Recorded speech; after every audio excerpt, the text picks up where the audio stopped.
Hola, ¿qué tal? Yo soy Juanita Linares, estudiante de Comunicación Social, Periodismo, y el día de hoy les voy a hablar sobre un tema muy interesante que vamos a abordar, y es sobre un artículo presentado por el escritor, ensayista y crítico Efrén Giraldo, llamado Ilusión de presencia y mirada en dos poemas sobre arte de Álvaro Mutis.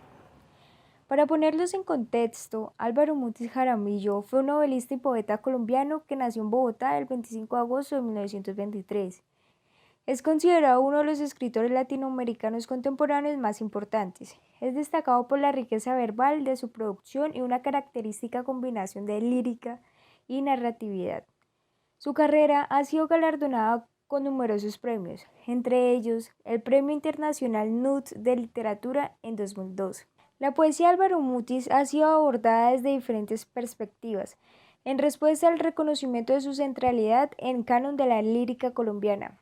Aún no existen, sin embargo, trabajos que analizan el papel que juega la imagen y más específicamente la del arte. Es una obra construida muchas veces sobre la referencia visual ofrecida por la historia y la historia de las formas plásticas.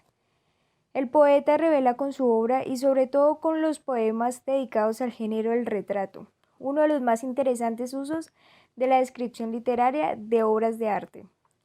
Figura que desde tiempos antiguos conocemos como éfrasis.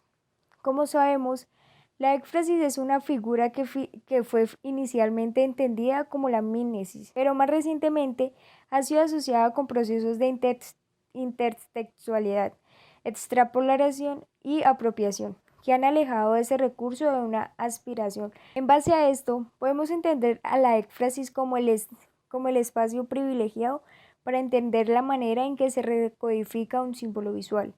Y es también el ámbito donde se dan algunos de los más interesantes fenómenos semánticos y hermenéuticos que establecen vías de comunicación entre dos universos, el de los objetos visuales y el de la escritura letrada. En Colombia existe una importante tradición de escritores, narradores, poetas y ensayistas ocupados de la imagen del arte. Nombres como José Asunción Silva, Fernando González y Pedro Gómez Valderrama, originarios del siglo XX.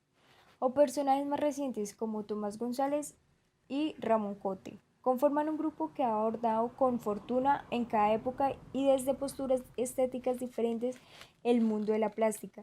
Estos excluimos la tradición del ensayo literario en Colombia, que ha frecuentado usos mixtos de la éfrasis, satisfaciendo a la vez propósitos estéticos y críticos, como se ven en autores como Marta Traba o el mismo Pedro Gómez Valderrama. Pese a esta importante tradición que abarca la novela y el cuento histórico, la novela de artistas, el poema ekfrástico y la colección imaginaria, son pocos los trabajos académicos dedicados a analizar la presencia de las artes plásticas en la literatura. En ella se han citado la semiótica y la pragmática, la hermenéutica, la literatura comparada, la retórica, la estética y las teorías de las artes. Quizás en Colombia el autor más estudiado ha sido Pedro Gómez Valderrama, mientras que en América Latina es sin duda Mario Vargas Llosa el autor del que más se han estudiado los usos del recurso ekfrástico, que se ven reflejadas en tres novelas suyas: Elogio de la madrastra, Los cuadernos de don Rigoberto y El paraíso en la otra esquina. A un retrato de su católica majestad don Felipe II a los 43 años de su edad, pintado por Sánchez Coello. ¿Por cuáles caminos ha llegado el tiempo a trabajar en ese rostro tanta lejanía, tanto apartado y cortés desdén, retenido en el gesto de las manos, la derecha apoyada en el brazo del sillón para dominar un signo de impaciencia, y la izquierda desgranando en pausado fervor un rosario de cuentas ambarinas?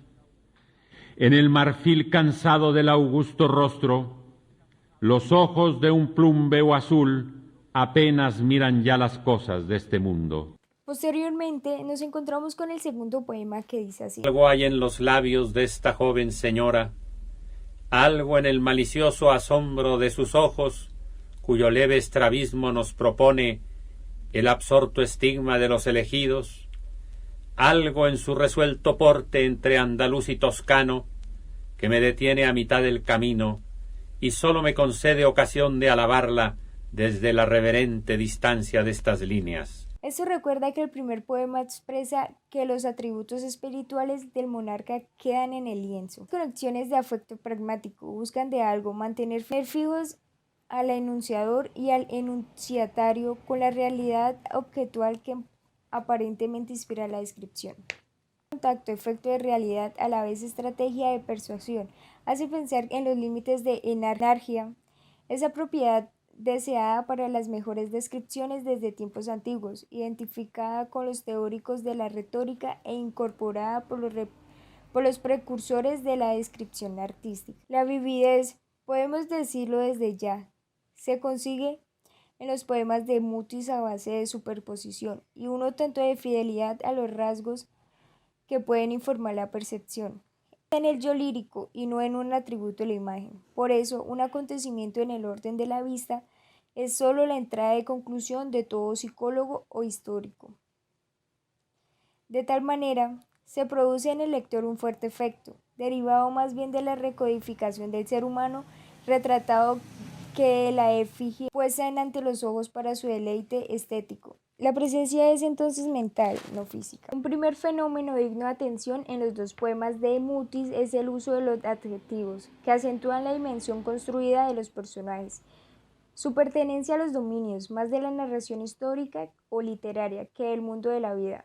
La fijeza de Felipe y Catalina, con la constatación de que se trata de seres que existieron, hombres y mujeres que quedaron inscritos en los registros de la humanidad, unos registros que complementan los cuadros. El poema hurta al ser humano el control de la pintura y lo convierte en algo complejo. En términos lexicales, es el hecho de que, siguiendo una larga tradición de poesía refráctica, ambos textos remiten de manera directa o indirecta a tópicos de la técnica pictórica, asuntos que son miméticos, sino conceptos abstractos precedidos de una larga cadena de relaciones discursivas, los cuales nos disuaden de una percepción inedua carente de mediación estética.